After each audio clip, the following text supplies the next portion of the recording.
Hello students, today we will discuss subject verb agreement. इसको subject verb Concord भी कहा जाता है। सब्जेक्ट वर्ब एग्रीमेंट मीन्स प्रत्येक सब्जेक्ट अपने वर्ब के साथ सहमत होती है।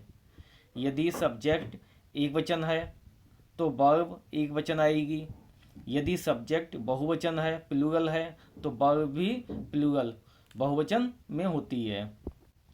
Subject verb agreement means that subjects and verbs must always agree in number.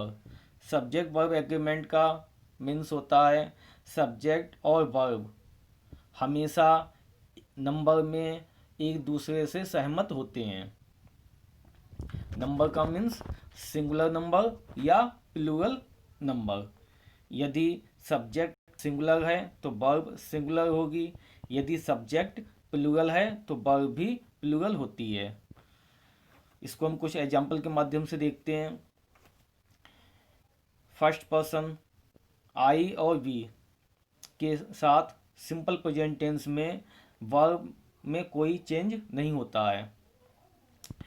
जैसे आई रन सिंगुलर में है तब भी I run, you run singular है तो यू के साथ रन जो है एज इट जैसा दिया होता है मूल रूप में ही आता है। और प्लूरल में यू ऑल रन तब भी रन उसी रूप में आया यानी प्लूरल फॉर्म में ही आया। तो आई यू के साथ सिंपल प्रेजेंट टेंस में वर्ब में एस आई एस नहीं लगाते हैं, लेकिन अदर सब्जेक्ट के साथ यदि सब्जेक्ट एक वचन है तो वर्ब में एस आई एस लगा देंगे। यदि सब्जेक्ट बहुवचन है तो वर्ब की बेसिक फॉर्म ही लिखते हैं। एग्जाम्पल ही रन्स, तो ही के साथ ही क्या है एक वचन है तो वर्ब में एस लगा दिया। इसी तरह the boy runs, the boy एक वचन है तो वर्ब भी एक वचन की आएगी, इसके लिए रन में हम एस लगा देंगे। और प्लूरल होने पर दे रन, दे के साथ वर्ब की प्लूरल फॉर्म आती है। अब इसको हम रूल्स के माध्यम से समझेंगे। पहला रूल है two or more subjects joined by and are considered plural and require a verb form without an S. दो या दो से अधिक सब्जेक्ट को जब एंड के द्वारा ऐड किया जाता है तो वर्ब में एस नहीं लगाते हैं, यानी कि वर्ब की प्लूरल फॉर्म ही आती है। Example Jain, John and Bob.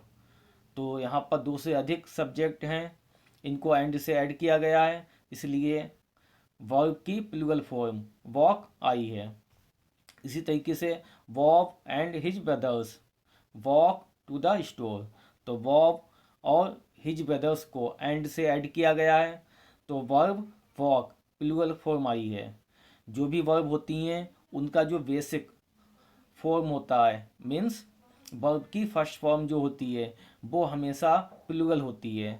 इसको एक वचन बनाने के लिए वर्ब में एस या ई एस लगाते हैं। तो जब दो या दो से अधिक सब्जेक्ट को एंड से ऐड किया जाता है तो वर्ब हमेशा प्लूरल बहुवचन आती है।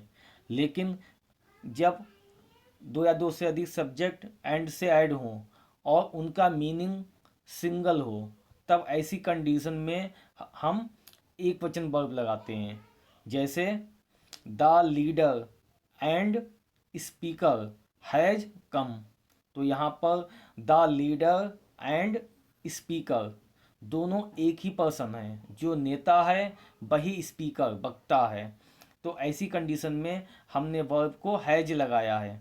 लेकिन यदि हम यहाँ पे कह दें the leader and the speaker, तो जब दोनों में आर्टिकल लग गया the leader and the speaker have come तब वर्ब प्लूरल आएगी। लेकिन आर्टिकल अगर एक में दिया है तो इसका मीन्स होता है दोनों एक ही पर्सन है, द लीडर एंड स्पीकर, जो लीडर है वही स्पीकर है। तो ऐसी कंडीशन में वर्ब एक वचन आती है। नेक्स्ट पॉइंट दिया है if a subject is modified by the words each और every that subject is singular and will take a verb from that ends in S. जब सब्जेक्ट में ईच या एवरी वर्ड आए तो उनके साथ एक वचन वर्ब ही आती है। ये आपको ध्यान रखना है कि यदि कहीं सब्जेक्ट के साथ ईच या एवरी वर्ड लगा हुआ है तो वर्ब हमेशा ही सिंगुलर एक वचन आती है। Example, each boy and girl walks to the store. तो ईच बॉय एंड गर्ल, तो यहाँ पर ईच वर्ड लगा हुआ है, इसलिए वर्ब वॉक जो है उसमें एस लगा देंगे और इसको एक वचन बना देते हैं। इसके अलावा थर्ड रूल है, if plural subjects are joined by or, nor or but, the verb must only agree with the subject that is closed to it. यदि कोई प्लूरल सब्जेक्ट, यदि कोई बहुवचन सब्जेक्ट और या नॉर के द्वारा ऐड हों तो जो बाद वाला सब्जेक्ट होता है उसके अनुसार वर्ब आती है। जैसे आइदर बॉब और हिज ब्रदर, तो यहाँ पर और से ऐड किया गया है और बाद वाला सब्जेक्ट क्या है, ब्रदर, तो ब्रदर के अनुसार क्या आया, वॉक आया है।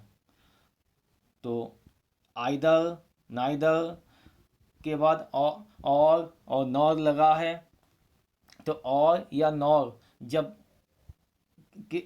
सब्जेक्ट में आए तो वर्ब हमेशा बाद वाले सब्जेक्ट के अनुसार आती है। तो हिज ब्रदर के अनुसार वॉक्स आ गया। ऐसी सेकंड एग्जाम्पल है, neither Bob nor his brothers, यहाँ पर नॉर के द्वारा बॉब और ब्रदर्स को ऐड किया गया है।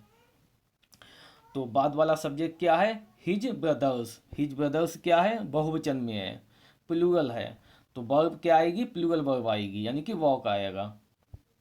इसी तरीके से not Bob but his brothers, तो यहाँ पर बट के द्वारा ऐड किया गया है, तो ब्रदर्स क्या है, प्लूरल है, तो वर्ब क्या आएगी, प्लूरल।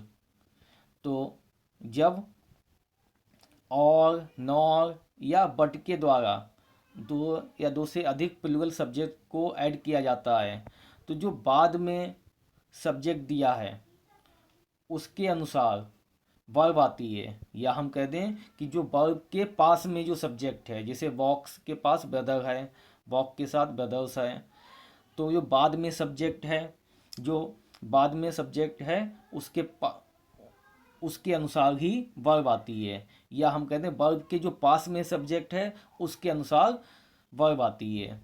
तो बाद वाला सब्जेक्ट यदि एक वचन है तो वर्ब एक वचन होगी, और बाद वाला सब्जेक्ट यदि बहुवचन है तो वर्ब भी बहुवचन होगी, यानी प्लूरल होगी।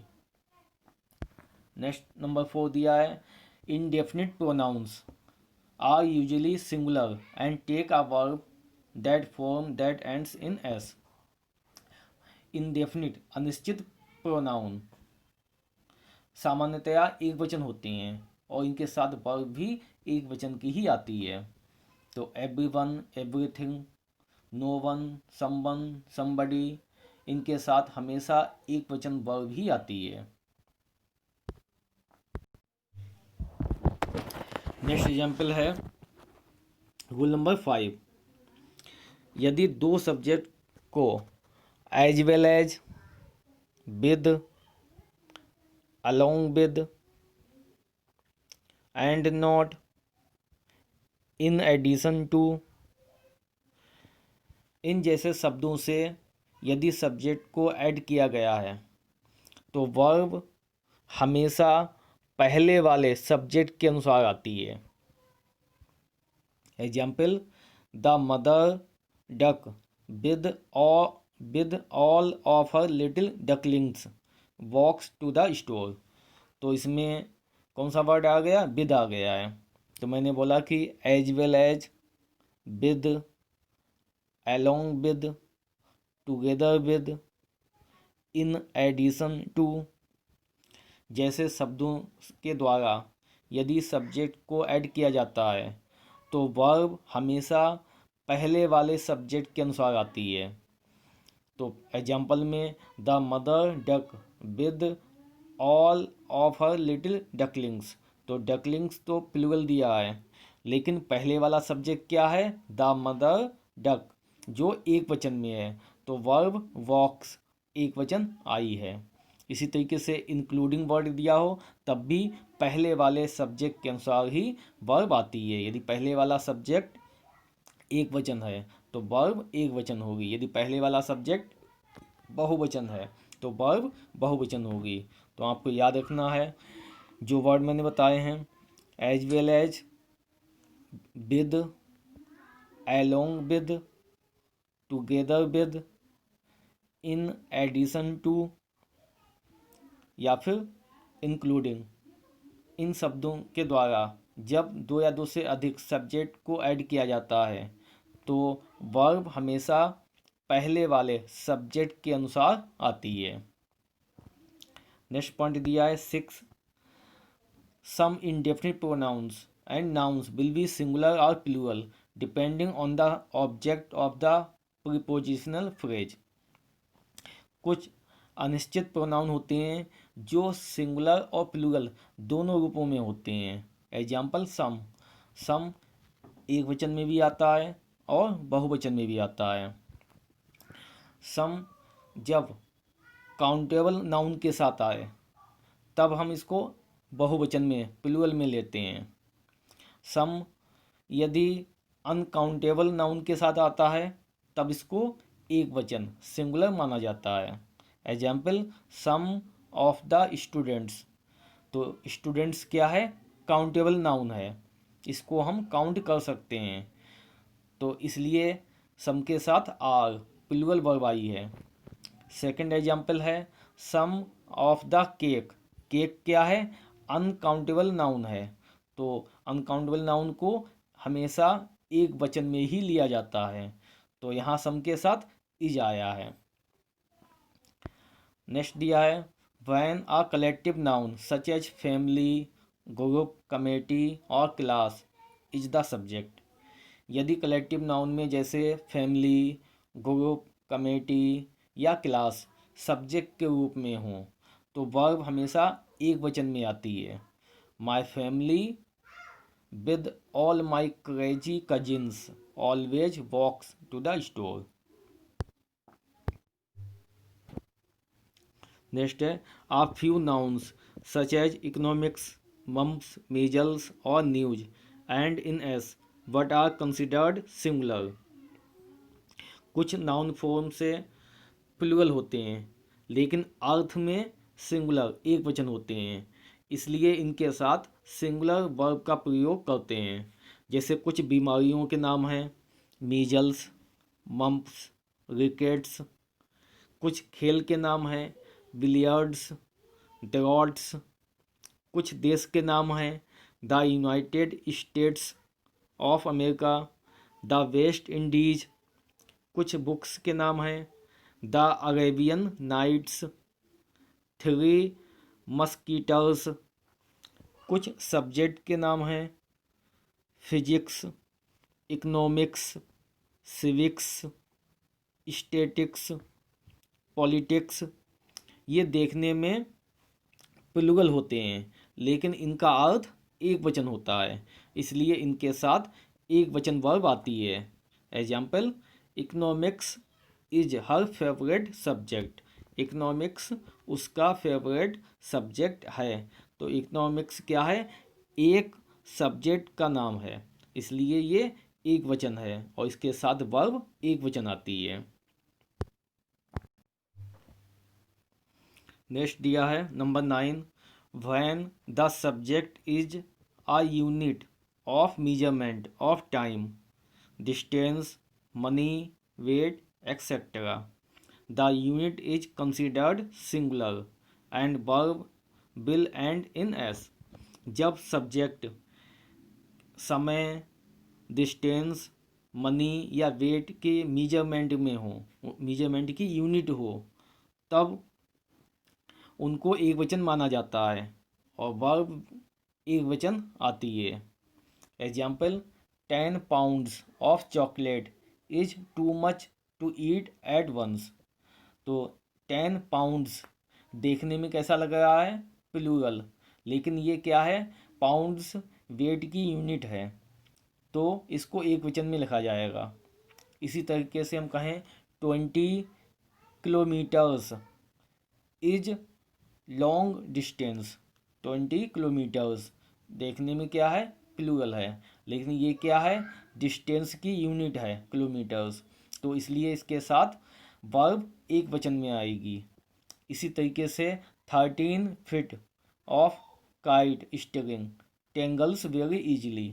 तो 13 फीट क्या है, सब्जेक्ट है, और 13 फीट इसको हम प्लूरल में ना लेकर एक वचन में लेंगे क्योंकि ये मेजरमेंट है, और इसलिए यहाँ पर वर्ब टेंगल्स किस में आई है, एक वचन में आई है। नेक्स्ट नंबर 10 दिया है, यदि कोई सेंटेंस इंटरोगेटिव वर्ड या देयर से स्टार्ट होता है तो जो मेन सब्जेक्ट है उसके अनुसार वर्ब आती है। Example, where is my sweater, तो इसमें सब्जेक्ट क्या है, माई स्वेटर, और स्वेटर के अनुसार एक वचन इज आया है। सेकंड एग्जाम्पल है, देयर आर माई स्वेटर्स, तो इसमें सब्जेक्ट क्या है, माई स्वेटर्स, तो स्वेटर्स के अनुसार स्वेटर्स बहुवचन में है, इसलिए वर्ब बहुवचन प्लूरल में आई है, और इसमें देयर और इंटरोगेटिव वर्ड का कोई रोल नहीं होता है, जो सब्जेक्ट दिया गया है उसके अनुसार ही वर्ब आती है। नेक्स्ट दिया है, the verb must agree only with subject. Verb हमेशा सब्जेक्ट के अनुसार ही सहमत होती है, यानी वर्ब हमेशा सब्जेक्ट के अनुसार आती है। यदि सब्जेक्ट एक वचन में है तो वर्ब एक वचन में होगा, यदि सब्जेक्ट बहुवचन में है तो वर्ब बहुवचन प्लूरल में आता है। Example, the biggest problem we face is all the squirrels that have rabies around here. तो यहाँ पर जो सब्जेक्ट है वो क्या है, प्रॉब्लम है। Problem is all the squirrels, सभी स्क्विरल्स क्या है, एक प्रॉब्लम है। तो प्रॉब्लम क्या है, सिंगुलर है, अनकाउंटेबल है, अनकाउंटेबल नाउन है, इसलिए वर्ब यहाँ पर एक वचन इज आया है, और वी फेस, वी के साथ फेस आ गया है, और इज का जो सब्जेक्ट है वो प्रॉब्लम है। नेक्स्ट दिया है, gerunds can be subjects and follow all the same rules above.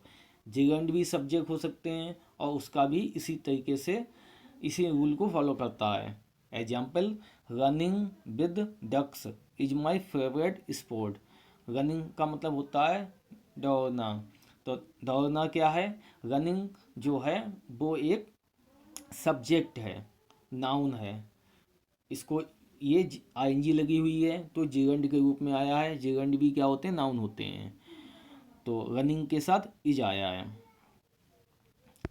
Next example है 13, when using who that or which you must look to the noun these relative pronouns are referring to in order to determine whether the subject is singular and will have a verb ending in s, is plural and have a verb without an s। Relative pronoun जैसे who, that, which, इस तरह के यदि sentence में relative pronoun आते हैं तो इन relative pronouns का रिलेशन, संबंध जिस सब्जेक्ट के साथ होता है वर्ब उसी के अनुसार आती है।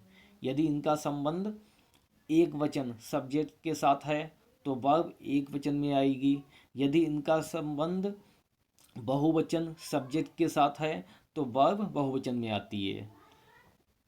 Example, the girls who eat cake are happy.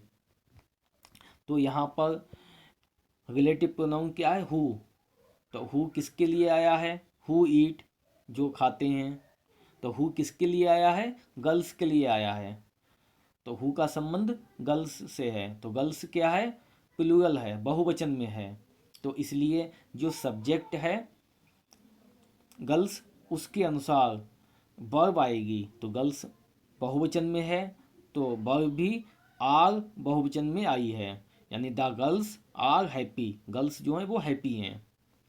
या हम कहते हैं हु आर हैप्पी, जो हैप्पी हैं, कौन हैप्पी है, गर्ल्स। नेक्स्ट इसमें एग्जाम्पल दिया है the girl who Yeats cake is happy.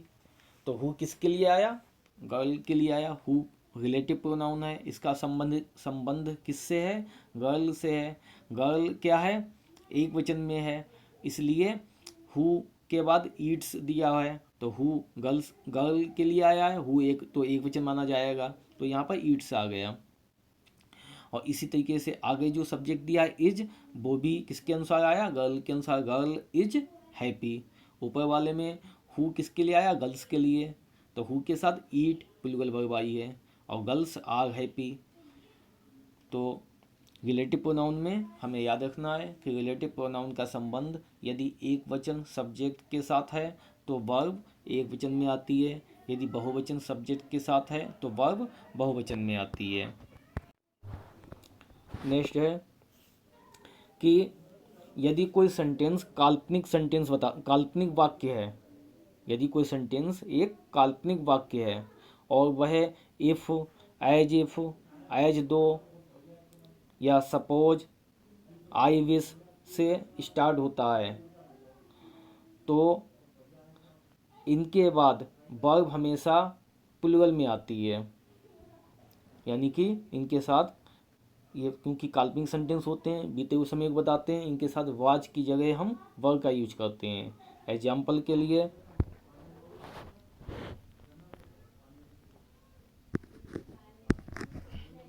If he were rich, if he were rich he would help others, he would help others if he were rich। तो यहाँ पर क्या लगा दिया, ही के साथ हमने वर लगा दिया है, क्योंकि यहाँ पर इफ़ दिया है। तो ध्यान रखना, कंडीशनल सेंटेंस में यदि काल्पनिक बात दे रखी है तो हम वाज की जगह वर लगाते हैं, क्योंकि यहाँ पर इफ़ दिया है, कंडीशनल सेंटेंस है। इफ़ ही वर रिच, यदि वह अमीर होता, ही वुड हेल्प अदर्स, वह दूसरों की सहायता करता। तो काल्पनिक सेंटेंस है, तो ऐसे सेंटेंस अक्सर आ जाते हैं, तो इनमें याद रखना है कि ऐसी कंडीशन में हमेशा वर का यूज होता है, यानी कि एक वचन के साथ वर लगाते हैं। Okay, bye students, have a nice day.